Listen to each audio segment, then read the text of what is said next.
कृष्णाय वासुदेवाय हरये परमात्मने प्रणतः क्लेशनाशाय गोविंदाय नमो नमः। गीता का 18वां अध्याय है और वही कल वाला 65वां श्लोक है। श्री कृष्ण कह रहे हैं अर्जुन से, मन मनः भव मद भक्तो मद जाजी मां नमस्कुरु मां में वैश्यसि सत्यम ते प्रति जाने प्रियो शिवे। पहली बात कही कि तुम अपना मन मुझे दे दो, अपने मन को मेरे मन के साथ मिला दो, झगड़ा ही खत्म। और यदि ऐसा संभव नहीं है तो मद भक्तः भव, तो फिर तुम मेरे भक्त बन जाओ। देखो अर्जुन भक्त तो है ही, इसमें संदेह नहीं है, केवल कहने के लिए कह रहे हैं श्री कृष्ण। मद भक्तः भव, देखो एक होता है स्नेह और दूसरा होता है प्रेम और तीसरी होती है श्रद्धा और चौथी होती है भक्ति। अपने से छोटे के प्रति जो हमारी प्रीति होती है उसको स्नेह कहते हैं, और अपने से बराबर वाले के साथ जो प्रीति है उसे प्रेम कहते हैं, और अपने से बड़ों के साथ जो प्रीति होती है उसे श्रद्धा कहते हैं, और भगवान के साथ जो प्रीति होती है उसे भक्ति कहते हैं। तो स्नेह करके भी देख लिया हमने, प्रेम करके भी देख लिया, थोड़ी बहुत श्रद्धा करके भी देख ली, अब थोड़ा भक्ति करके देखो। देखो भगवान भक्ति की छाया है, जहां जहां भक्ति होगी वहां वहां भगवान होंगे ही। ये हो ही नहीं सकता कि भक्ति हो और भगवान ना हो। भक्ति के पीछे पीछे घूमते हैं भगवान महाराज। श्री कृष्ण ने गोपियों से कहा था, अनुब्रजाम्य हम नित्यम पूजये तंघ्रि रेणु भी।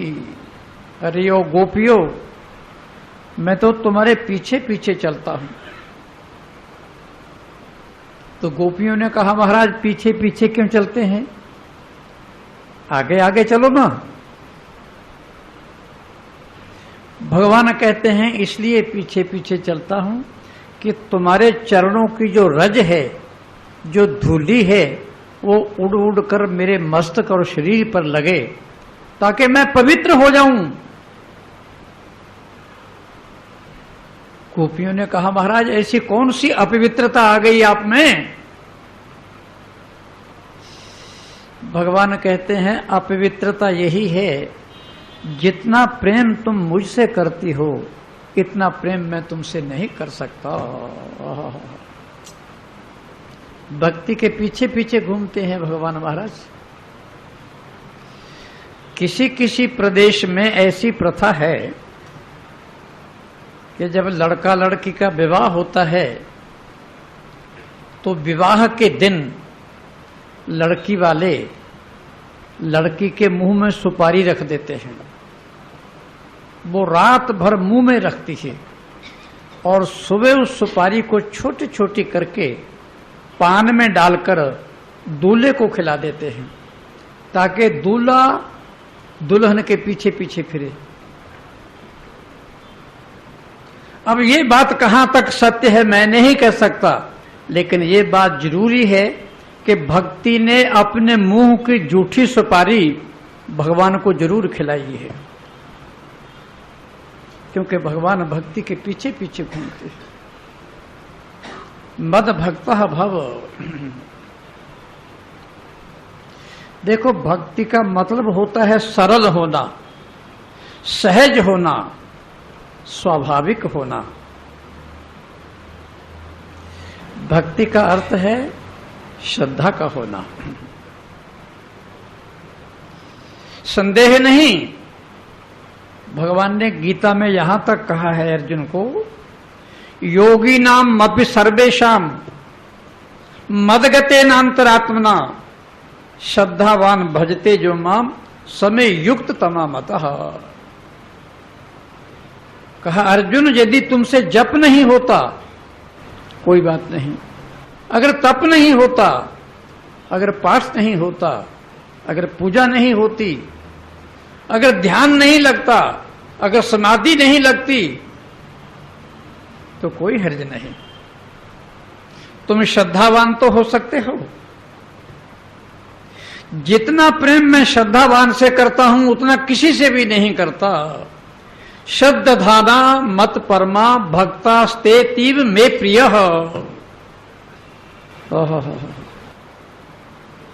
लेकिन भक्ति में संदेह ना हो, प्रेम में संदेह ना हो, शंका ना हो। महर्षि बातंग जब इस संसार को छोड़कर जाने लगे तो शबरी रोने लगी। उसने कहा, आप जा रहे हैं, फिर मैं यहां क्या करूंगी? यहां रहने वाले जितने ऋषि हैं, मुनि हैं, महात्मा हैं, संत हैं, तपस्वी हैं, ये सारे मेरे से घृणा करते हैं। इनकी दृष्टि मेरे प्रति सही नहीं है। मैं तो आप ही के सहारे जी रही हूं, मुझे भी साथ ले चलिए। महर्षि बातंग ने कहा, अरे ओ बेटी शबरी, तू मेरे साथ मत चल, तेरी कुटी में राम लक्ष्मण आएंगे। बस इतना काफी। शबरी ने यह भी नहीं पूछा कि कब आएंगे, कैसे आएंगे, कितने दिनों में आएंगे, कितने हफ्तों में आएंगे, कितने महीनों में आएंगे, या कितने वर्षों में आएंगे, जरा भी नहीं पूछा। भक्ति में कोई संदेह होता है क्या? अगर संदेह है तो भक्ति नहीं। उसी दिन से प्रतीक्षा शुरू कर दिया, उसी घड़ी से।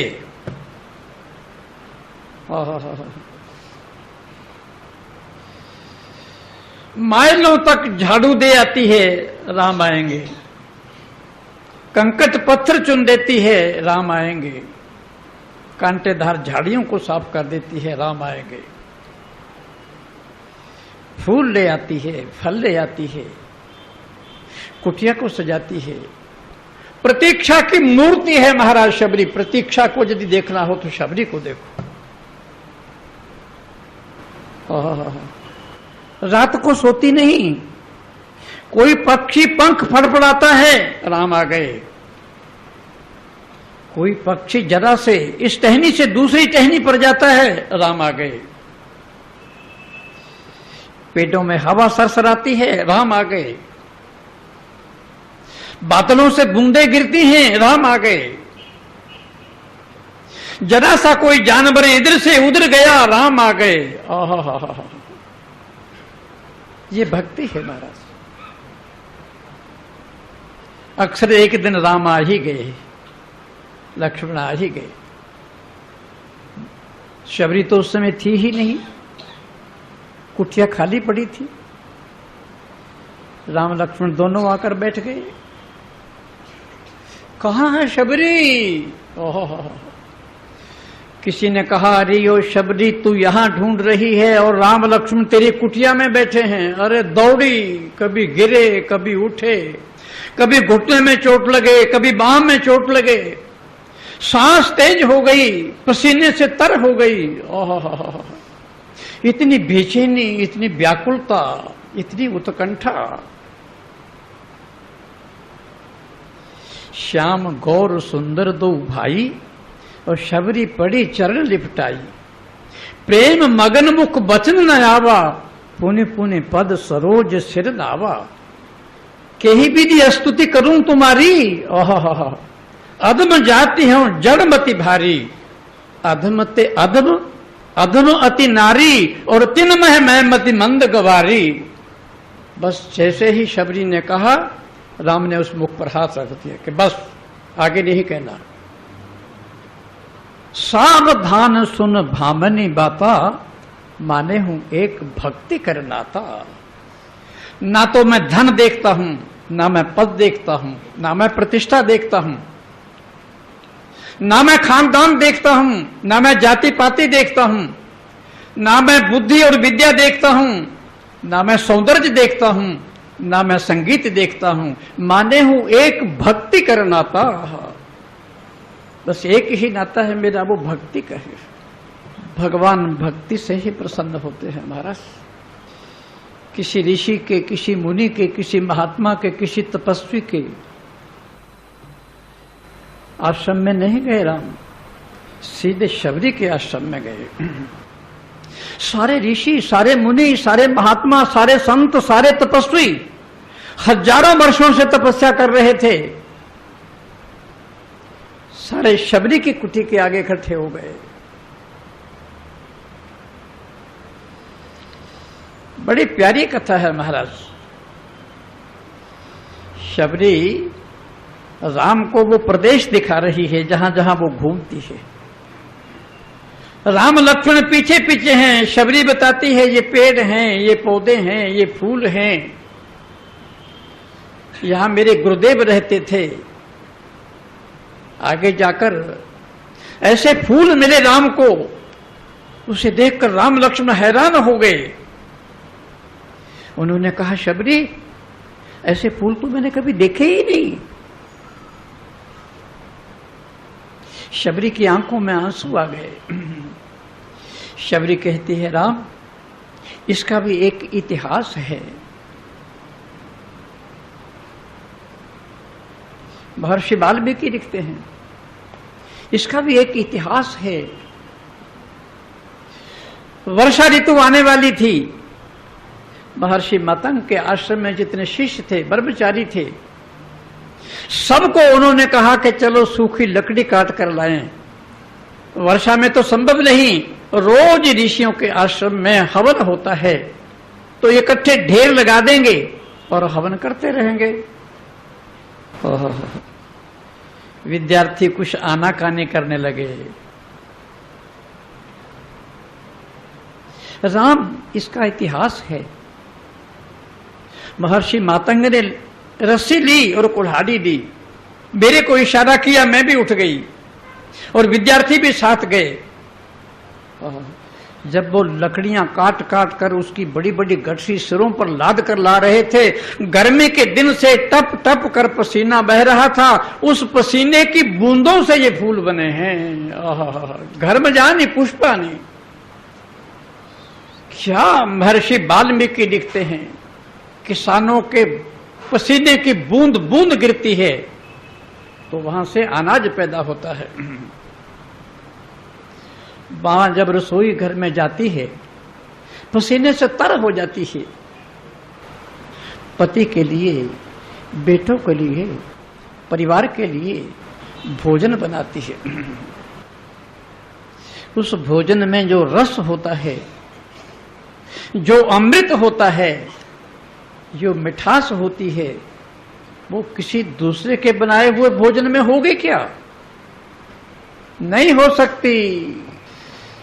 घर में जानी पुष्पानी, पसीने की बूंदों से ये फूल पैदा हुए। मद भक्त शबरी की तरह भक्ति। ऐसे ही प्रतीक्षा, ऐसे ही इंतजार और ऐसे ही सरल हृदय। यदि थोड़ी बहुत भक्ति करनी है, यदि भक्ति के रस को जानना है, यदि भक्ति के रहस्य को समझना है, तो उसे थोड़ा समझने की कोशिश करो। एक वृद्धा एक महात्मा के पास गई, 70-80 साल की उम्र उसकी। उसने कहा, महाराज जी मुझे गोपाल के दर्शन करने हैं। महात्मा ने वृद्धा की ओर देखा, देखा सरल है, सीधी है, सहज है, स्वाभाविक है, निश्चित ही सफल हो जाएगी भक्ति। उन्होंने पत्थर की एक गोल गोल बटिया उसको दे दी और कहा, देखो ये गोपाल हैं, इनको नहलाना, धुलाना, वस्त्र पहनाना, चंदन घिसना, आरती करना, आरती का थाल सजाना, फिर भोग लगाना और पंखा करना, फिर उठाना। उसने कहा, महाराज ठीक है।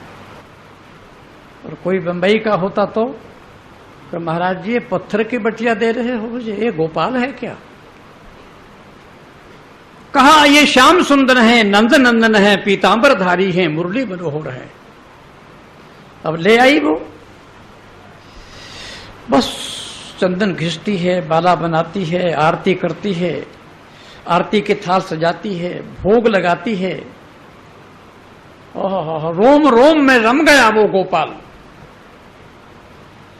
फिर गांव में, देहात में ये अफवाह फैली कि रात को भेड़िया आता है और वो बच्चों को उठा करके ले जाता है। तो डरी कि मेरे गोपाल को ना ले जाए कोई।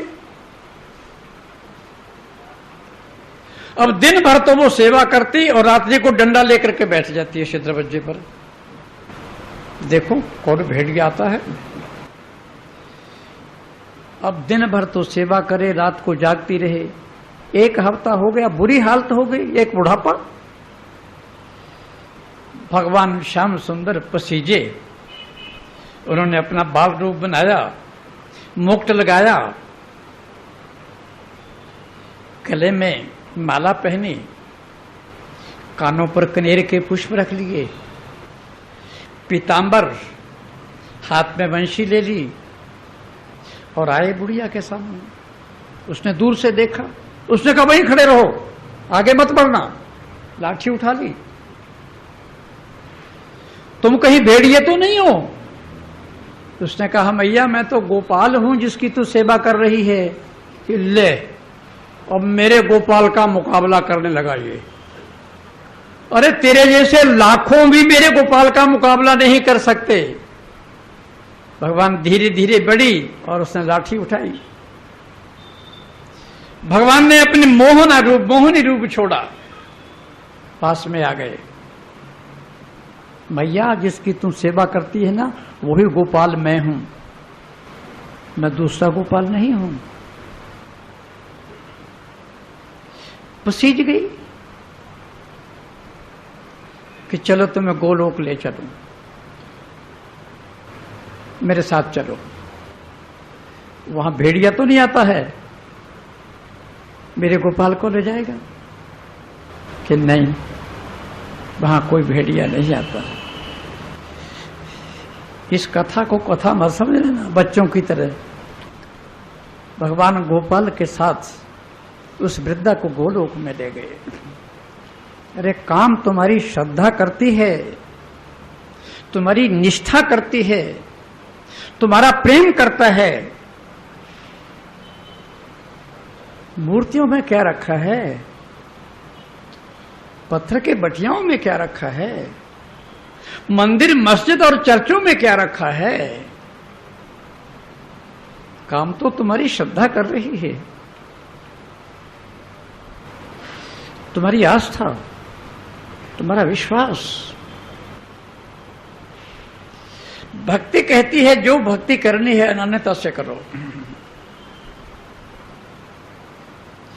चैतन्य महाप्रभु जगन्नाथपुरी से दक्षिण भारत की यात्रा के लिए निकले। पैदल एक गांव में पहुंचे। एक सरोवर के किनारे पर सीढ़ियों पर एक ब्राह्मण गीता पाठ कर रहा था। गोरा रंग, गुरबीला गोल चेहरा, लंबी लंबी भुजाएं, सफेद धोती, सफेद कुर्ता, सफेद टोपी, और गीता पाठ कर रहा है। आंखों से टप टप करके आंसू गिर रहे हैं, रोमांच हो रहा है, और कभी कभी पाठ रुक भी जाता है उसका। चैतन्य महाप्रभु दंग हो गए कि ऐसा गीता का पाठ तो मैंने किसी के देखा ही नहीं। पीछे जाकर खड़े हो गए। बस ऐसा ही चलता रहा। रोमांच हो गया चैतन्य महाप्रभु को। जब उसका गीता का पाठ समाप्त हुआ, चैतन्य महाप्रभु उसके सामने आए। उसने ज्योतिर्मयी मूर्ति को देखा, झुका। तो चैतन्य महाप्रभु कहने लगे, ब्राह्मण देवता, ऐसा लगता है कि तुमने संस्कृत तो पढ़ी नहीं है। जो भी गीता के श्लोक बोल रहे थे वो गलत थे, लेकिन मुझे बताओ, ऐसा गीता का कौन सा भाव तुम्हारे हृदय में आ रहा था? आंखों से आंसू झर रहे थे, शरीर में रोमांच हो रहा था, और गला रुंध जाता था तुम्हारा। ऐसा गीता का कौन सा भाव तुम्हारे हृदय में आ रहा था? उसने कहा, महाप्रभु, संस्कृत तो मैं जानता ही नहीं। मैं तो बस गीता खोलता हूं, देखता हूं कुरुक्षेत्र का मैदान है, एक ओर कौरव सेना खड़ी है, दूसरी ओर पांडव सेना, बीच में अर्जुन का रथ है, घोड़ों की रास भगवान के हाथ में है, वो अर्जुन को उपदेश दे रहे हैं। कभी मैं अर्जुन की ओर देखता हूं, कभी भगवान की ओर, बस मेरी आंखों से आंसू झर रहे हैं। चैतन्य महाप्रभु ने उसको गले से लगा दिया कि ब्राह्मण देवता, सच्चा गीता का पाठ तुम ही कर रहे हो। सही और सच्चा पाठ तुम्हारा ही है। जिस तेजी से तुम सुंदरकांड का पाठ करते हो, जिस तेजी से तुम गीता के अध्याय पढ़ते हो, जिस तेजी से तुम सहस्रनाम पढ़ते हो, जिस तेजी से तुम प्रार्थनाएं बोलते हो, मुझे नहीं लगता वो भगवान के पास पहुंचती हैं या नहीं पहुंचती। क्या मद भक्तः भव, चाहे दुनिया इधर से उधर हो जाए, सूरज ठंडा हो जाए, चंद्रमा आग उगलने लगे, समुद्र सूख जाए, हिमालय समुद्र में समा जाए, तुम्हारी श्रद्धा में अंतर नहीं आना चाहिए। बकता है बकने दो किसी को, बोलता है बोलने दो किसी को। कि महाराज जी फलाने ने ये कह दिया, फलाने ने ये कह दिया, फलाने ने ये कह दिया। क्या लेना देना तुमको उनसे, कहने दो। श्री कृष्ण अर्जुन को कहते हैं, मद भक्तः भव, फिर ऐसी भक्ति कर मेरी।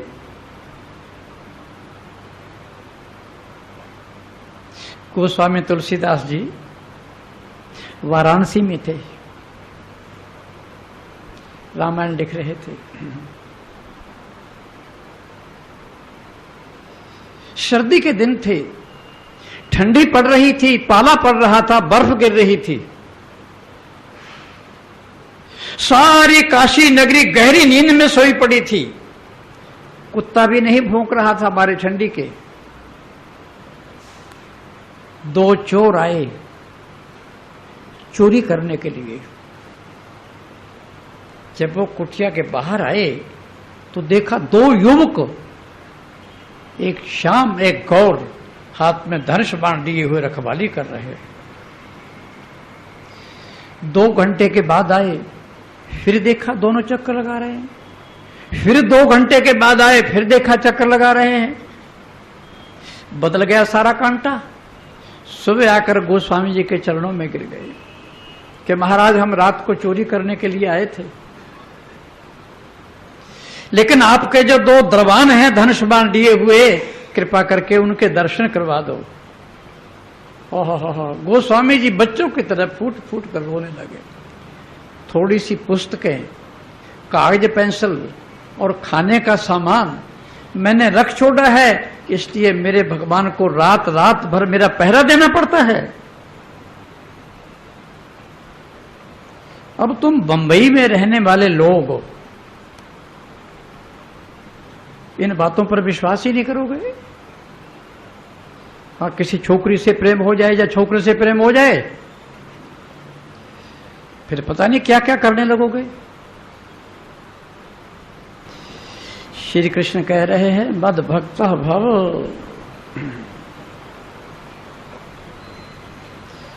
मैं थोड़ा भक्ति पर कह रहा हूं।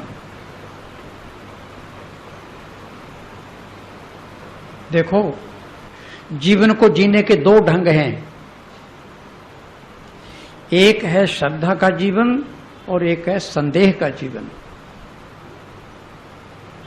श्रद्धा के जीवन में शांति है, संतोष है, तृप्ति है, आनंद है।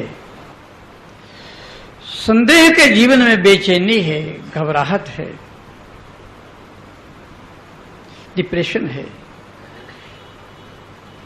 2 कौड़ी का है महाराज संदेह का जीवन। सब जगह संदेह भरा पड़ा है। पति को पत्नी पर, पत्नी को पति पर,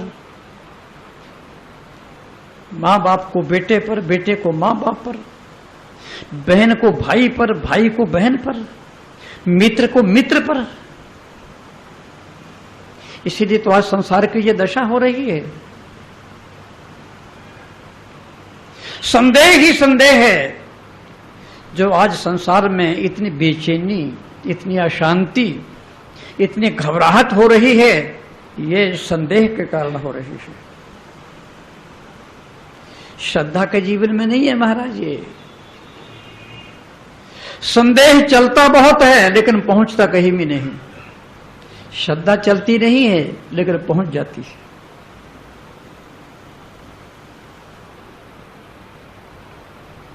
मद भक्त भव, मेरे भक्त हो जाओ। बहुत प्रसिद्ध कथा है ये। वृंदावन में एक हरिदासी संप्रदाय के महात्मा थे, बहुत अच्छे महात्मा माने गए। उनके पास एक ग्वालवाल आया, युवक आया।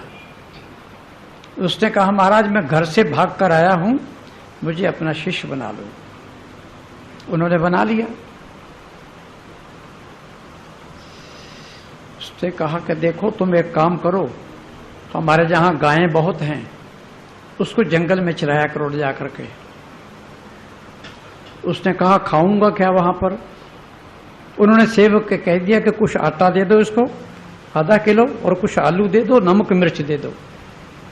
वहां बाटियां बना लेना, अग्नि जलाकर गले में ताबीज डाल दिया भगवान का, अब भोग लगा करके खाना, बिना भोग लगाए नहीं खाना। उसने कहा अच्छा। ले गया गांव को, अग्नि जलाई, आटा छाना, बाटी बनाई, आलू गर्म किए, नमक मिर्च लाया। बड़ी भूख लगी थी उसे, भोग लगाया। अरे कौन आता है खाने को? रोया, चिल्लाया कि गुरुजी ने कहा था भोग लगाए बिना नहीं खाना। भगवान ने कहा ये नहीं खाएगा। आ गए, 4 बाटियां बनाई थी, 2 खा गए। अब राधा रानी ने जब थाली परोसी तो कोई भूख कम है कि क्या हुआ कि एक भक्त के यहां खा लिया कि मेरे को क्यों नहीं बताया? कि यूं ही बाई चांस कि कल मैं भी चलूंगी। अब जब उसने फिर बाटियां बनाई तो राधा रानी भी साथ हो गई।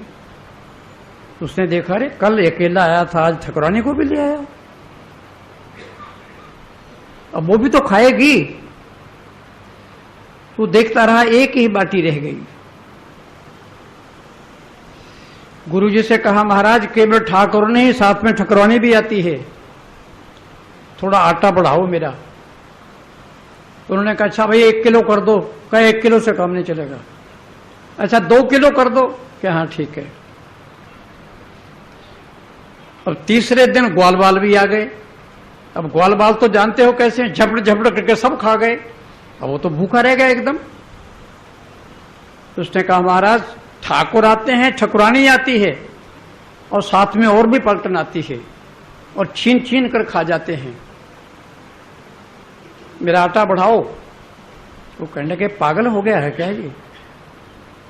आटा तो दे दिया, लेकिन छुप के वो महात्मा झाड़ी में बैठ गए। आहा हा हा, भगवान भी खा रहे हैं, राधा रानी भी खा रही है, गोपाल भी खा रहे हैं। एकदम रोमांच हो गया। अरे सारी उम्र बीत गई, मेरे को कभी ठाकुर और ठकुरानी नहीं आई, और इसके यहां ये हाल है। तो उसके पांव पकड़ लिए, कहा, बेटा आज से गुमुए मत चलाना, केवल मंदिर में जाकर के रात को रखवानी करना कि कोई चोरी वोरी ना हो जाए। उससे कहा, महाराज जैसे आ गया, मंदिर की ड्यूटी दे दी। जब रात के 10 बजे तो निकले रुनझुन करते हुए ठाकुर, और दरवाजा खुल गया। तो उसने कहा, कहां जा रहे हो? कि रास करने जा रहा हूं। तो उसने कहा, भीतर चले जाओ, मैं द्वारपाल हूं, मेरा पहरा है यहां। वो कहने लगे, सुन बाबा मैं रोज जाता हूं। उसने कहा, मेरे को रोज का ठेका नहीं है, मेरी ड्यूटी आज से लगी है, अंदर चले जाओ। फिर भगवान ने प्यार से कहा कि देख, अगर तेरे को यकीन ना हो तू भी मेरे साथ चल, लेकिन मेरे को जाने दे। अरे सजा हुआ था ठाकुर, रात को शरद पूर्णिमा थी ना, डांडिया चला होगा। तो कहता, अच्छा अगर नहीं मानते तो कहां जाओगे? कहीं निधि वन में। साथ में हो लिया ठाकुर के। वहां देखा तो बाप रे, हजारों गोपियां। उससे करे, इतनी लगाइयों से नाचेगा तू अकेला? उससे कहा, तू डर मत, मैं सबको थका दूंगा, तुम बैठा रहे यहां किनारे पर। अब नृत्य हुआ महाराज। अब रास होते होते भगवान इतने जोश में आ गए, घुंघरू टूट गए उनके। उसने पट से उठा लिए, चादर में बांध लिए। जब पसीने पसीने हो गए ठाकुर, हाथ पकड़ कर कहता है, देखो तो सही तुम्हारी क्या हालत हो गई, अब बंद करो इसको। भगवान को साथ ले लिया, कहता है कंधे पर बैठ जाओ, थक गया होगा। भगवान ने कहा, जरूरत नहीं कंधे पर बैठने की। दरवाजे के भीतर गए, पट बंद हो गए। सुबह हो गया था, इतने में गुरुजी आ गए मंगला आरती के लिए। उन्होंने कहा, रोको महाराज, अभी सोया है, 10 मिनट हुए हैं। उसने, पागल हो गया क्या तू? उसने कहा, देखो घुंघरू। जब उन्होंने घुंघरू देखे तो हैरान हो गए, ठाकुर के हैं ये तो। तब से लेकर बिहारी जी के मंदिर की जो मंगला आरती है वो 8 बजे होती है, सुबह नहीं होती। केवल जन्माष्टमी के दिन सुबह होती है। आज भी, और तुम लोग कहोगे कि गीता बोल रहा है और कैसी कहानियां कह रहा है। मेरे तो रोम रोम में है महाराज ये। आज भी 8 बजे होती है मंगला आरती वहां पर। ठाकुर सोए हैं। मूर्ति को मूर्ति मत मानो, ये जड़ नहीं है, ये चेतन है। इस पे परमात्मा बोल रहा है, इस पे ईश्वर बोल रहा है। मद भक्त भव, मेरे भक्त हो जाओ। उदयपुर में चतुर्भुज रूप स्वामी का मंदिर है। उसमें देवाजी पंड्या नाम के एक पुजारी थे। बड़ा सुंदर भगवान का रूप है महाराज। और पूजा करते करते बचपन से करने लगे थे, बूढ़े हो गए थे। रात को भगवान की शयन आरती हो गई, ओढ़ा दिया, पथ बंद करने लगे। इतने में उदयपुर नरेश का रथ बाहर आया। घबराया पंडित, उसने पट खोल दिए। अब राजा के गले में पहनाने के लिए माला नहीं थी, क्योंकि ठाकुर की माला उसने अपने गले में पहन ली थी। पट से उसने वो माला उतारी जल्दी जल्दी। बूढ़ा था, इतने बड़े बड़े सफेद बाल, माला में बाल लग गए। इतने में राजा आया, राजा के गले में वो माला डाल दी, इतने बड़े बड़े बाल। उसने कहा पुजारी जी भगवान बूढ़े हो गए हैं क्या? उसने कहा हाँ महाराज, क्या करें घबराया हुआ था। राजा हंसा। राजा ने कहा झूठ बोलते हो, सुबह देखूंगा आकर के भगवान के बाल सफेद हैं के काले हैं। राजा चला गया। ओह क्या प्रार्थना किया है उसने महाराज। गया नहीं, मस्तक झुका दिया, रो रो कर सारा मंदिर भिगो दिया। उसने कहा मैं पेट के लिए पूजा करता हूं आपकी, लेकिन मैं आपका सच्चा भक्त हूं। प्रातःकाल क्या फजीहित होगी मेरी लोगों में, और क्या फटकारेगा मुझे राजा। पूरा उदयपुर इकट्ठा हो जाएगा, देहात भी। रोया महाराज, सारा बदन सूख गया, खून को पानी बना दिया उसने। जैसे ही पट खोले, ओह ठाकुर के सारे बाल सफेद। हाय हाय हाय। अभी इतने में राजा आ गया। उसने देखा ठाकुर के बाल सफेद। उसने कहा ओ पुजारी कहीं से ले आया है सफेद बाल और लगा दिए हैं भगवान के। उसने पांव धोए, मंदिर में गया, बाल ऐसे खींचा, भगवान के मुंह पर सिकुड़न आ गई, खून गिरा, अंगरखे पर पड़ा। राजा मूर्छित होकर गिर गया। आज भी जाकर देख लेना, वहां के ठाकुर के सिर के बाल सफेद हैं। उस दिन नरेश ने ये आर्डर कर दिया कि कोई भी राजकीय राजकुमार कोई भी हो, 1 महीना पहले सूचना दिए बिना मंदिर का दर्शन करने नहीं आएगा। इतनी जल्दी हम आ गए और इतना घबराहट हो गया। भगवान कह रहे हैं मद भक्त भव, मेरे भक्त हो जाओ। देखो महाराज, जब हम वाराणसी में पढ़ते थे ना, मेरे एक मित्र थे ब्राह्मण, आगरा में रहते थे। उनकी शादी हो गई। 10 वर्ष के बाद उन्हें बच्चा हुआ। और पैदा होते ही बच्चा बीमार।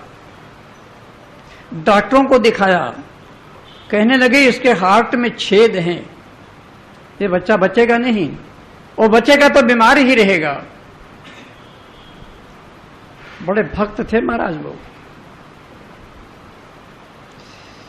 जब हम पढ़ते थे तब भी उनकी भक्ति थी। पति पत्नी रोए, बहुत रोए। पास में एक मंदिर था, उसका पुजारी भी बूढ़ा था। जब जाके रोने लगे, उन्होंने क्या क्या बात है, कैसी बात है? उसने कहा घबराओ मत। यहां के डॉक्टरों ने जवाब दे दिया ना, वो आखिरी डॉक्टर बैठा है, ये ठाकुर बैठे हैं। 2-2 घंटा सुबह, 2-2 घंटा शाम बच्चे को लिए बैठे रहते, और वो बूढ़ा पुजारी पानी करके देता और उसके मुंह में डाल देते। 6 महीने के बाद बच्चा बिल्कुल तंदुरुस्त हो गया। डॉक्टरों को दिखाया, कहने लगे किसका इलाज कराया है? कि महाराज सबसे बड़े डॉक्टर का। मैंने उससे पूछा मित्र, यदि बच्चा ठीक ना होता फिर तुम क्या करते? उसने कहा महाराज कुछ भी नहीं करते, हमारा विश्वास, हमारी श्रद्धा बिल्कुल ही नहीं डिगती। ओह, हम कहते जो तेरी इच्छा, जो तेरी मर्जी। हम माला झोली नहीं फेंकते, हम पूजा पाठ नहीं छोड़ते, हम आरती करना बंद नहीं करते। दूसरे एक मेरे और मित्र, 7 वर्ष का बच्चा सुंदर 3री मंजिल से गिर गया, सिर में गुम चोट लगी, हॉस्पिटल में ले गए। डॉक्टरों ने कहा 48 घंटे इंतजार करो। और मेरी पत्नी भगवान श्याम सुंदर की अनन्य एकनिष्ठ भक्त उनका चित्र लाई, वहां बैठ गई, खाना छोड़ दिया, पीना छोड़ दिया, सोना छोड़ दिया। 48 घंटे बीत गए, बच्चे ने आंखें नहीं खोली और कहता है स्वामी जी मेरे को बच्चे का खतरा भी और पत्नी का खतरा भी। वो खा नहीं रही, पी नहीं रही, सो नहीं रही, रो ही रही है। डॉक्टरों ने कहा अब हमारे वश की बात नहीं है, लेकिन फिर भी हॉस्पिटल में रहने दो बच्चे को। 2 दिन के बाद सुबह 4 बजे बच्चे ने आंखें खोल दी। मां को कहा मां कुछ खाने को दे, तो उसने कलेजे से लगा दिया। डॉक्टर आके हैरान हो गया कि स्वामी जी एक मुस्लिम महिला देहात से आई थी बिल्कुल, और यहां से 3रे नंबर के कमरे में हमारे यहां ठहरी हुई थी, बरामदा था, उसके पेट में दर्द था और रात को सोती नहीं थी। जैसे ही सुबह हमारे कमरे में आई और देखा बच्चा ठीक है, और मेरी पत्नी के पास भगवान का चित्र था, उसने कहा ये बच्चा रात को 4 बजे खड़ा था तुम्हारे गेट पर, उसको पता ही नहीं भी ये भगवान है। मेरे पेट में दर्द था, मैंने कहा खटखटाओ, उसने ऐसे कहा। फिर मैं आई तो वो धीरे से सीढ़ियों से उतरा, दीवार फांद करके चला गया। उसी समय बच्चे ने आंखें खोली थी। स्वीकार करो उन बातों को।